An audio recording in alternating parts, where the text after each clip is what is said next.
Hi friends, బాగున్నారా మీరు? నేను ఈరోజు ఆలుగడ్డ ఫ్రై చేయబోతున్నాను. జీలకర్ర వేసిన చూడండి. జీలకర్ర వేసిన తర్వాత మనం జీలకర్ర కొంచెం వేగిన తర్వాత ఉల్లిపాయలు వేసుకోవాలి. ఉల్లిగడ్డ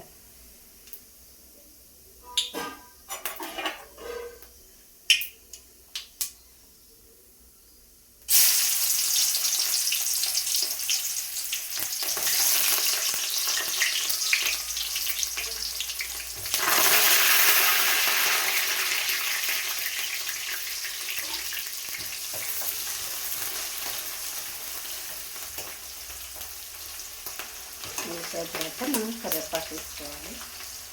చూడండి, కరివేపాకు తర్వాత మనం పచ్చిమిర్చి కూడా 2 వేసుకుంటే బాగుంటుంది. టేస్ట్ కోసం 2-3 పచ్చిమిర్చి.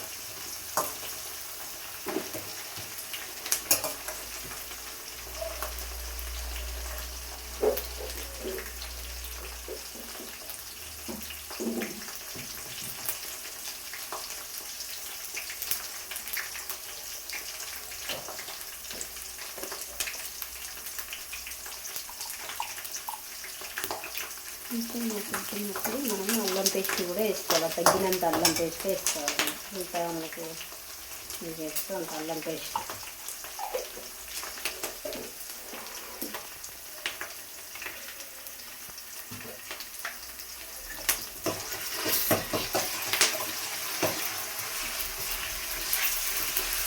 కొంచెం మగ్గుతున్నప్పుడు మనం పసుపు వేసుకోవాలి.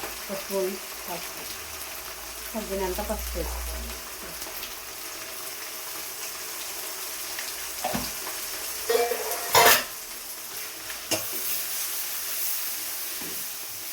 తర్వాత మనం ఆలు వేసుకోవాలి. ఆలు మగ్గింది కదా, అది మగ్గిన తర్వాత ఆలు వేసుకొని